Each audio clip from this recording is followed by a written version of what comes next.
해가 지날수록 몸을 잘 돌보는 게 으뜸이다 라는 말을 귀가 닳도록 듣게 되죠.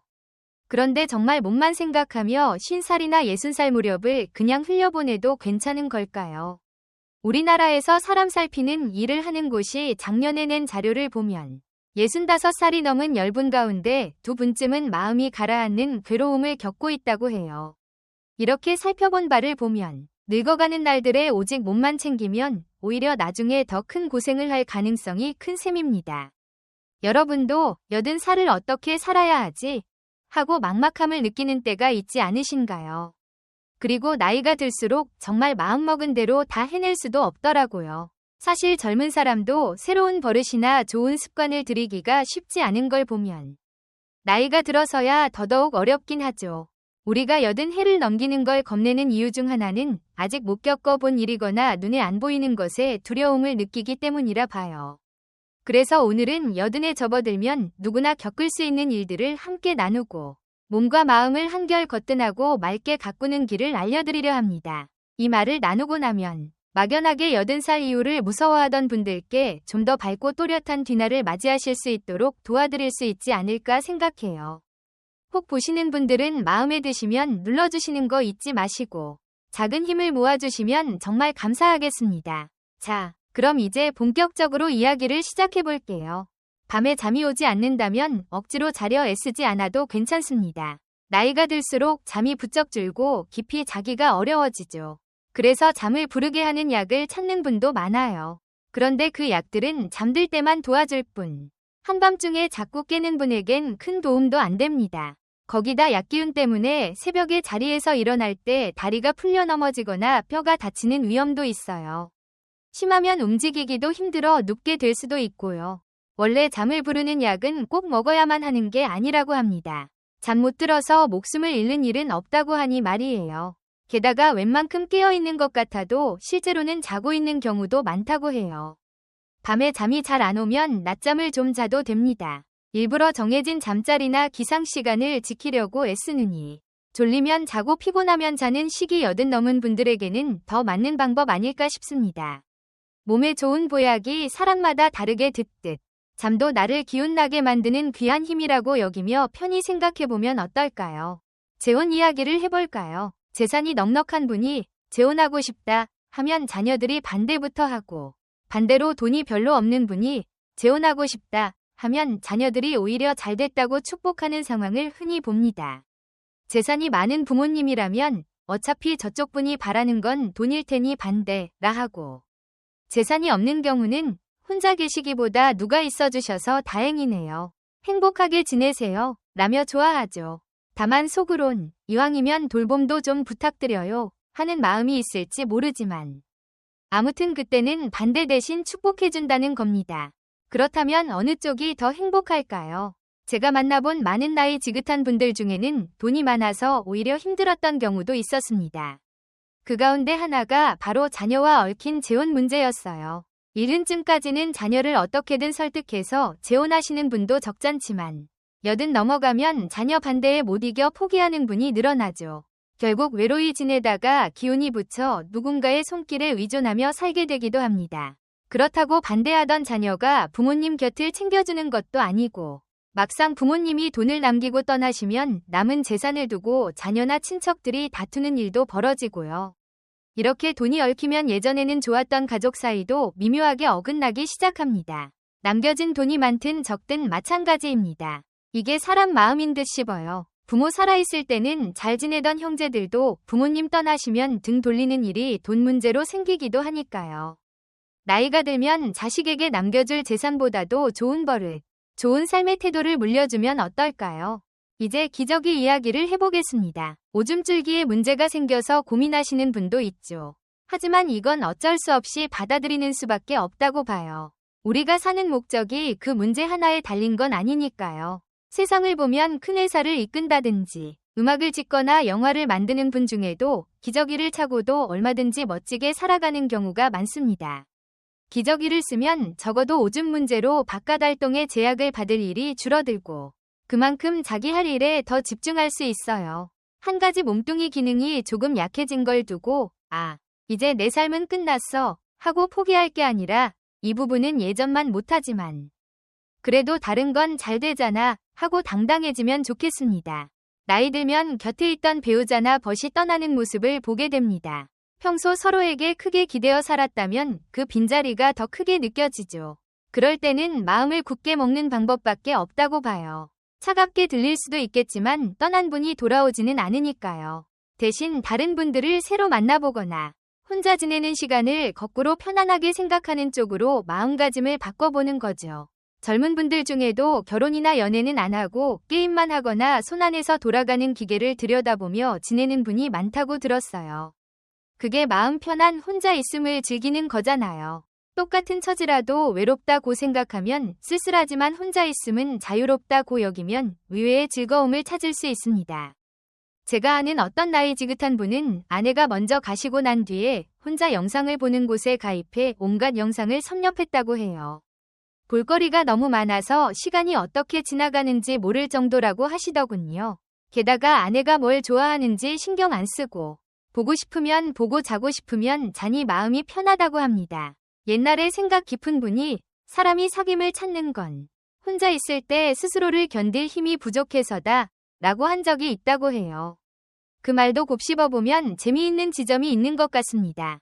사람들이 가장 무서워하는 것 중 하나가 머릿속 흐림, 이른바 치매죠. 많은 분이 머리가 흐려지면 아무것도 모르게 된다고 여기는 경우가 많은데 사실 꼭 그렇지만도 않습니다. 이걸 제대로 알지 못하면 어떤 일이 벌어지냐면 예를 들어 할아버지가 조금 흐려진 줄 알고 식구들이 막 흉을 봤는데 할아버지는 그 말을 전부 알아듣고 있었던 일이 생길 수 있다는 거예요. 혹은 할머니는 머리가 흐려지셨으니 이거저거 못하실 거야. 위험해 하고 막아버리는 식으로 아직 스스로 하실 수 있는 일마저도 빼앗는 경우도 있죠. 실제로 의사가 머리 기능에 문제가 있습니다 라고 한마디 했다는 이유로 남아있는 힘을 제대로 못 쓰게 되는 일이 벌어지는 겁니다. 너무 안타깝잖아요. 열심히 살아온 인생의 마무리가 이렇게 돼버린다면 말이에요. 물론 나이가 들면 몸놀림이나 기억이 예전 같지 않을 수 있지만 그래도 세월을 헤쳐온 지혜가 쉬이 사라지는 건 아니라고 합니다. 오히려 어떤 분들은 말이 헷갈리고 잘 있더라도 손주 돌보는 건 젊은 부모보다 한결 너그럽고 넉넉하게 해내는 모습을 보여주기도 하죠.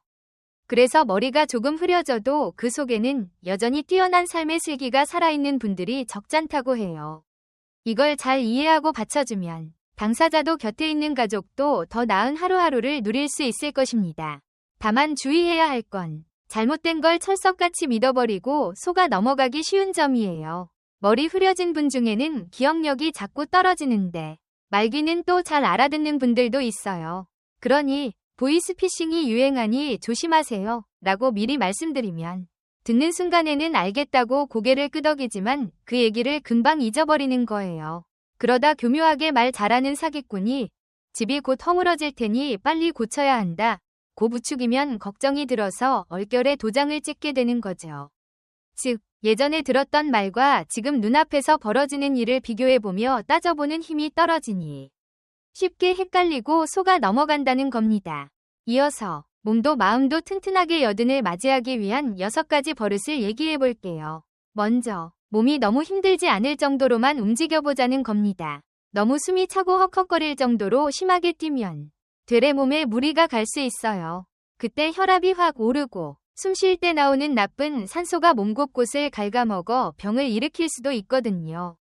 심하게 움직이다 근육이나 뼈, 관절을 다치면 오히려 몸을 못 써 근력이 약해질 수도 있습니다. 그리고 먹는 약들, 다시 한번 살펴보세요. 억지로 참고 드실 필요까지는 없다고 봐요. 약은 아픈 데를 누그러뜨리는데 도움이 될 수 있지만 그게 정말 오래 사는 길인지는 알 수 없다고도 하죠. 모든 약을 다 끊으라는 얘기는 아니지만 검사 수치가 조금 나쁘다고 80 넘으신 분께 덮어놓고 약을 처방해주는 경우는 다시 한번 생각해보시라는 겁니다. 의사가 말하는 정상 범위에 너무 얽매이지 마시고 일상에서 버젓이 움직이는데 지장만 없으면 그만큼이면 족하다고 보는 게 나을 것 같아요. 약 먹고 오히려 몸이 더 안 좋다면 굳이 이를 악물고 계속 드실 필요는 없다는 겁니다. 사람 관계도 다시 돌아보면 좋겠어요. 싫은 분과 억지로 어울릴 이유가 없잖아요. 여든쯤 되면 자연스레 귀찮은 만남에서 멀어지는 일이 많습니다. 좋아하는 사람이나 마음 맞는 분과 가끔 봐서 웃고 떠드는 게 이상적이긴 하지만 사실 이 나이가 되면 나가서 누굴 만나는 것 자체가 번거로울 수 있거든요. 특히 남자분들 중에는 기운이 좀 빠져서 더 그런 경우가 많다고 봅니다. 물론 사람을 만나는 게 몸과 마음을 싱싱하게 유지하는 데 좋긴 하지만 너무 무리하게 만남을 이어가다 보면 스트레스가 될 수도 있어요.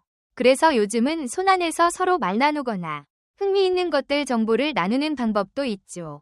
어쨌든 너무 억지로 관계를 이어가느니 내가 불편하지 않은 정도로만 만나고 지내면 좋겠습니다.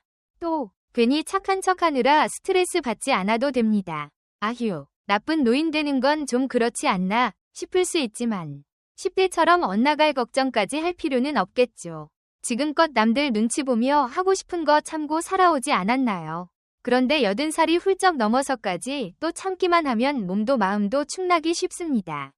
이제까지 정말 애쓰며 살아오셨으니 남은 날은 좀 마음 내키는 대로 살아보자고요. 난 조금 모난 노인이니까 이해 좀 해주시오 하고 웃어버리면 주위에서도 그런가 보다 하고 넘어갑니다. 그럼 여러 가지가 훨씬 편해지거든요.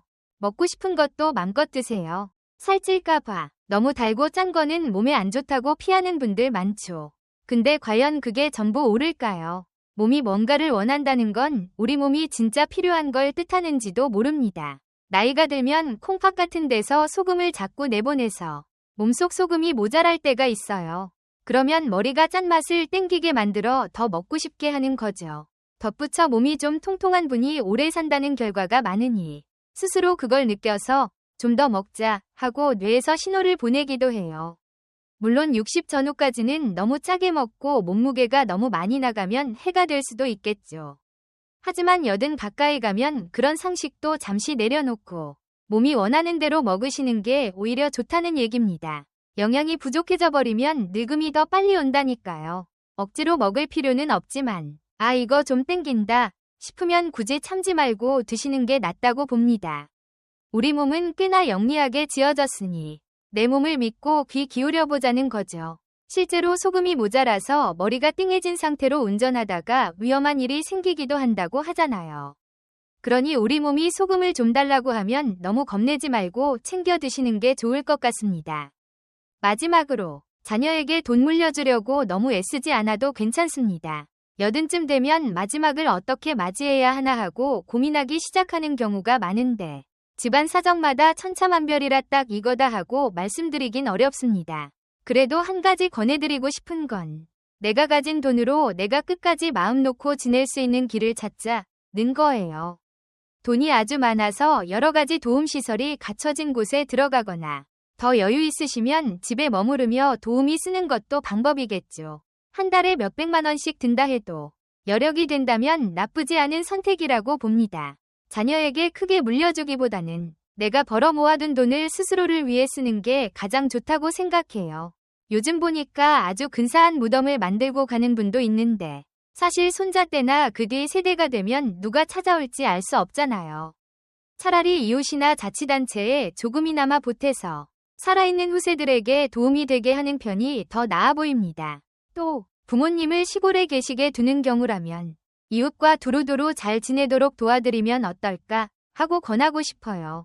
적은 돈이라도 곁들이면서 우리 부모님 좀 살펴주세요 하고 말이죠. 처음엔 이웃이 괜찮습니다 하고 사양해도 그래도 제 마음이 그러니 받아주세요 하면 흔쾌히 잘 지내는 경우가 많습니다. 자녀가 부모님 곁에서 일일이 도우며 살기 어렵다면 이웃의 손이라도 빌리는 게 서로 부담도 줄어들고요. 이는 돈으로 모든 걸 해결하자는 뜻이 아니라 항상 고맙습니다 라는 마음을 눈에 보이게 전하는 거라 생각해 주시면 좋겠어요. 자녀한테 무조건 유산으로 돈을 남겨주기보다는 내가 떠날 때까지 편안히 잘 살 수 있게 이 돈을 요긴하게 써주렴 하고 살아있을 때 직접 맡기는 방법도 있죠. 가장 중요한 건 내 재산은 내가 끝까지 지켜야 한다는 사실이에요. 마무리로 짧게 더 말씀드리고 싶은 건 누구나 해가 가면서 자연스럽게 늙어간다는 거예요. 그리고 때로는 오래 살고 싶다 라는 생각이 들 때도 있지만 단순히 오래 사는 것보다 몸과 마음을 온전히 돌보며 나다움을 지키고 살아가는 게 훨씬 더 의미 있다는 걸 저는 깨달았습니다. 저도 평범한 직장인에서 이렇게 말을 전하는 일을 하게 되기까지 그게 정말 내 자신을 존중하는 길인지 몰랐던 시절이 있었어요. 그런데 어느 날 문득 책 2권을 집어든 뒤 그걸 계기로 이런 말씀을 전하기 시작하게 됐고, 아, 이런 길이야말로 나답게 살아가는 거구나 하고 느꼈습니다. 물론 제가 아직 젊은 편이라 나다움을 펼치기 수월할 수도 있어요. 그렇지만 굳이 사업을 하거나 여행을 떠나는 것만이 나답게 사는 길은 아니라고 봅니다. 어떤 일을 하든 그 안에서 내 마음이 진심으로 느끼고 스스로를 존중해줄 수 있다면 그게 곧 나답게 살아가는 게 아닐까요? 부디 이 이야기가 여러분께도 조금이나마 도움이 되길 바라고 함께 해주셔서 정말 고맙습니다. 오늘은 여든의 벽이라고 할 만한 내용들을 살펴봤는데요. 끝까지 귀 기울여 주셔서 다시 한번 감사드리고 우리 모두 앞으로 남은 나날을 조금 더 빛나게 가꾸어가면 좋겠습니다. 고맙습니다.